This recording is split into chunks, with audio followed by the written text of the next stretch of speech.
We're going to begin our watching brief this month by examining essentially an ongoing or the ongoing archaeological response to COVID-19. This is ongoing COVID coverage, and specifically in the past few days, some guidance.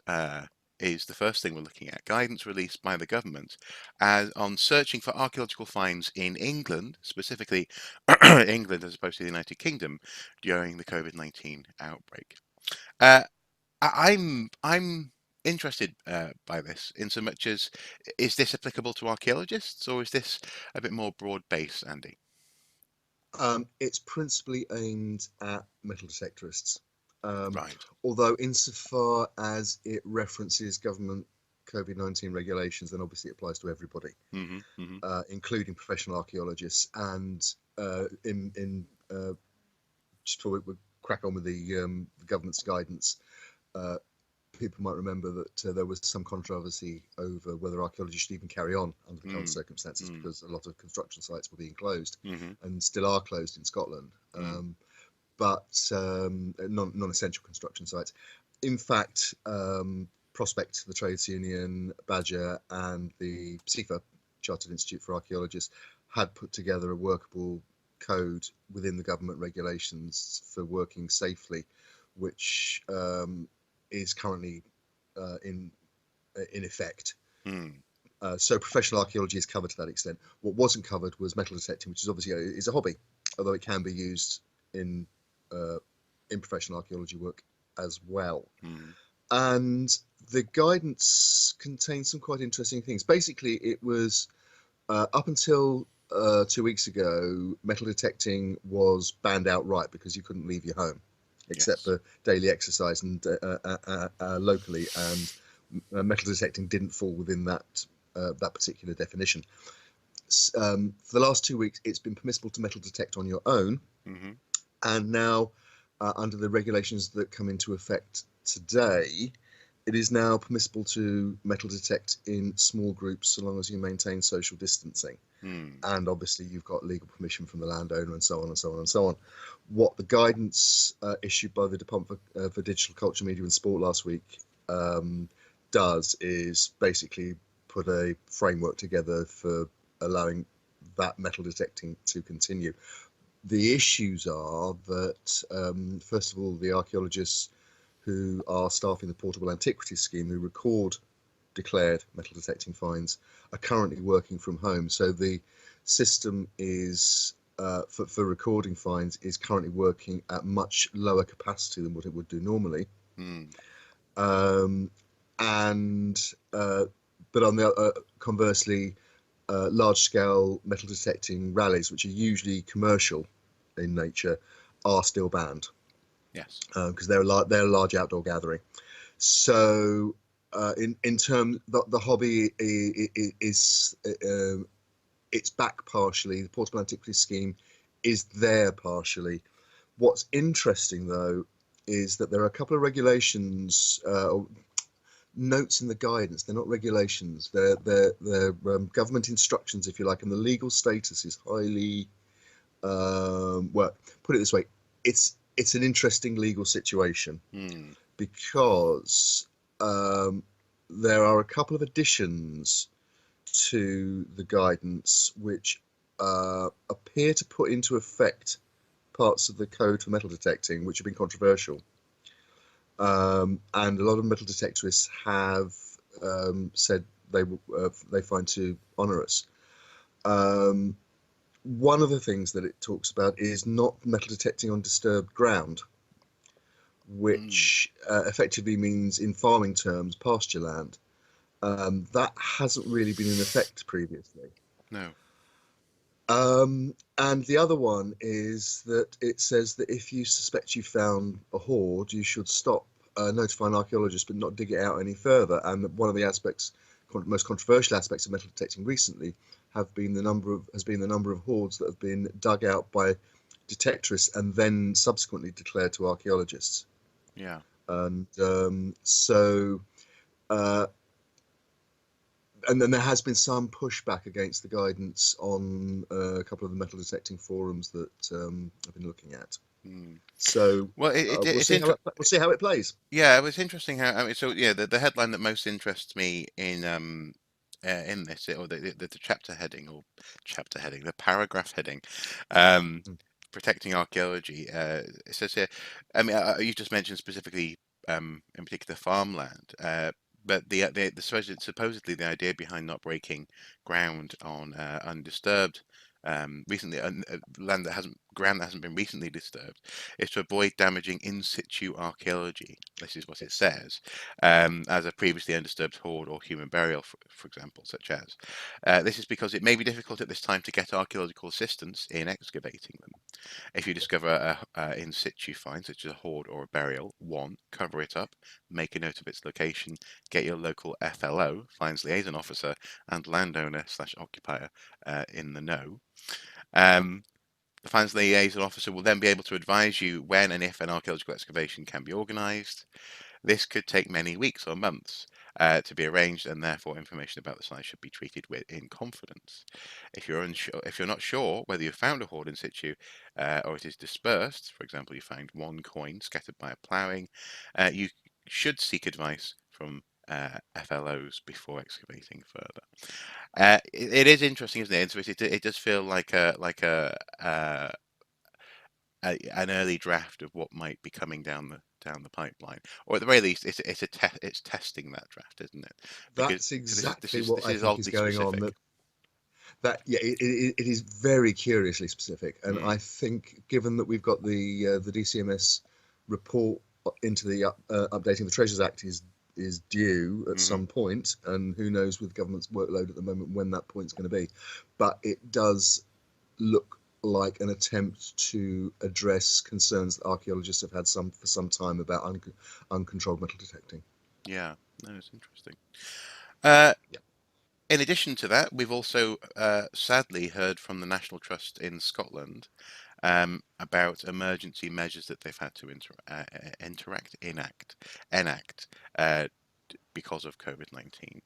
Um, in a press statement put out, they say that the magnitude of this year's expected income losses are of a level similar to the Trust's current financial reserves. So, in other words, at the moment, they can just about cover themselves from going under, but they can't take much more stress. Without taking these actions, or the following actions, it would put the future and well-being of some of Scotland's most iconic places, such as well, they have a whole list of places in jeopardy. The trust is one, placing 429 of its staff in its permanent workforce at risk of redundancy. Uh, Two, opening a formal consultation process which involves its recognised trade union prospect. Three, approaching grant-giving bodies and the Scottish Government for financial support. Four, seeking to sell non-heritage and land and property. Uh, Five, scaling back uh, based on the possibility of a staged reopening of 27 key properties this year on a limited basis, with others following next year. And six, preparing to launch an emergency fundraising appeal. It sounds as though they can't take much more. That seems to be mirrored in other sectors as well across the country. Um, well, actually, this relates to something that we're going to mention in a moment in this segment. But how do you feel about the measures that they have announced here? They're the kind of measures that any organisation in that situation would take, and Mm, large and small. I mean, I've lost count now of the number of Just Giving and other funding appeals that small museums and heritage bodies have launched over the last couple of months. mm, All of them are deeply stressed by the fact that they're losing basically all of their income for at least the first half of their normal income raising season, from mm. roughly the Easter bank holiday through the summer into the autumn.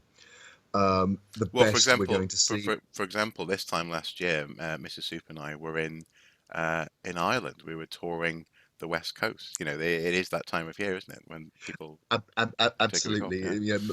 yeah, absolutely. The heritage attractions have a very seasonal appeal, Mm, and even if you stretch the season into doing something for bonfire night or doing something for Halloween or something like that, that Mm, still only brings you a couple of months before Christmas. mm, And a lot of sites close for maintenance over the winter, partly because they have so few visitors over the winter. mm, So we're looking at highly stressed organisations, and most of them are small. Most of them are charities. Charities by law and advice from the Charities Commission, certainly in England, have to maintain, are supposed to maintain reserves to enable them to be a going concern for at least 3 months mm, under best practice. mm.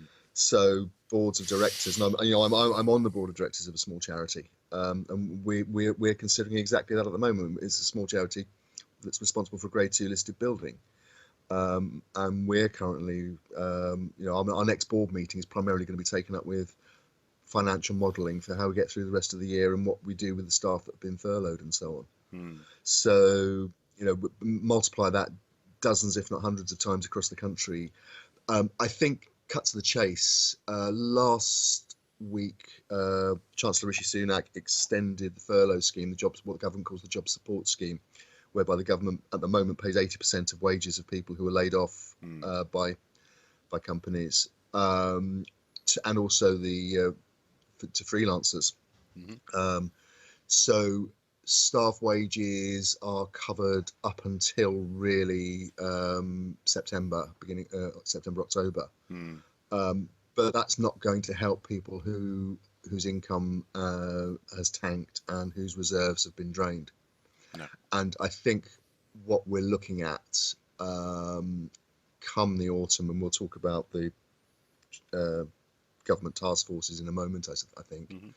But essentially, the government has got a choice to make, I think, which is the heritage sector is part of the hospitality and tourism industry, which is a massive net contributor to the UK economy. Mhm. And I think they're going to have to decide if there's going to be additional support for specific sectors like hospitality that are going to be the last to get back to any kind of normal income generating capacity. Yeah. Um, and that means basically supporting the sector so that they can reopen, hopefully near normal, whatever normal is going to be next season, starting sort of March 2021. True, but also there are some very specific issues with lots of historic properties. Often corridors are narrow, doors are low. Access to on some sites, for example, toilets will be very specific and bottlenecked. Well, and in fact, if I can just interrupt for a second, Hmm. one of the things we should have mentioned perhaps before is the British National Trust, the English National Trust, sorry, which is a complete separate organisation to the National Trust of Scotland. Um, but the English National Trust have announced that they're reopening some of their sites, which is principally a lot of historic houses and so on, but to advance bookings only, so that they can enforce government social distancing rules Yeah. for precisely the reasons that you're talking about. So it's one-way corridors, Hmm. additional cleaning of toilets, all that kind of stuff that people are allowing anyone, let alone the public, onto their house is supposed to maintain under the government rules. Yeah. It's going to be a very different setup, and a much lower capacity in terms of audience Yeah. footfall. No, absolutely. And just in the interest of time, I should just say, because Mr. Brockman has this book out, there is some publicity going on. So we are recording first thing in the morning on Monday morning to fit in with that. I just wanted to just quickly mention, as you say, the government task force, what's it called? The Culture Secretary announced recently Cultural Renewal Task Force, which, given some of those very specific issues on historic sites, and also more broadly, the heritage sector as well has some very specific issues. It's interesting to note, and we're not going to go through this in detail, the links are below, that essentially no one from the sector is represented in on that panel. We have people from the National Ballet, Arts Council members, events groups, organisers, um, TV executives or former TV executives, and the founder of lastminute.com. Who apparently, I mean, it has been, some people have been quick to say, well, there will be subcommittees which will, for example, possibly deal with heritage, that will report to this group. But it's a yet another interesting little flag post for the priorities of our society at the moment. I mean, we've talked in the past about how paying conditions, the way that historic England behaves in terms of planning process, and now this really relates to and signifies, in a broader sense, um, possibly even a slightly unconscious problem, whereby people seem to think that heritage sites will simply exist no matter what they do, and they don't necessarily have to pay for them. It's also of note, I'm sure you'll take great pleasure in noting, that it's interesting that Mr. Cummings, for example, travelled to Barnard Castle. Um, uh, during this lockdown, it would be interesting to know whether or not such senior figures in the administration will also push for heritage sites to be visitable and therefore funded in the near future. Who knows? Who knows? I'm not. I'm sure we don't want to go into that though, because we could talk about that for weeks, and it's a bit Just annoying. reminds me I need to book an eye test at the local diving centre. It should have gone to Specsavers. No, Barnard Castle. Finally, in this section on COVID-19, very, very briefly, is the headline from Forbes that smugglers are using coronavirus lockdowns to loot artifacts. A group that tracks looted artifacts online says that thieves in the Middle East and North Africa are taking advantage of coronavirus lockdowns to pillage archaeological sites and sell their finds online in black markets. The Antiquities Trafficking and Heritage Anthropology Research Project has reported seeing an increase in posts online. Groups dedicated to looted artifacts over the past 2 months have increased their activity just as much of the world went into coronavirus lockdown, and as locations like mosques, museums, and archaeological sites were left with less protection. Again, there's more to read there, there's more to go into, but this is part of the context, I suppose, of how coronavirus is affecting our beloved sector and the world of history and heritage. Do you want to say anything on that? Um, Not really, apart from the fact that that there are a lot of people, and we're going to do another uh, segment later on about a smuggled cultural artifact. Hmm. Um, Yes, we are. our Yes. favourite smuggled cultural artifact, but no, it's an ongoing issue. The issue of trafficked artifacts was current before COVID-19. It But across the board, COVID-19 is disrupting and distracting, and it's not surprising that there are people who are seeking to exploit the situation in the same way that that there are increased seizures of counterfeit medical supplies and things like that as well Hmm. by trading standard. There was a story this morning about over the weekend rather about trading standards seizing faked medical Yes. masks and things like that. Yeah. So it's not, sadly, it's not unexpected. No. No, it's not. But we will continue to examine this as as time goes on. I mean, I mean, in that sense, and hopefully, I'm not too far off the mark when I presume that things haven't been quite as utterly horrible as we thought they might be a couple of months ago for the sector. But we are at uh, the very least on a particularly sensitive point from now on.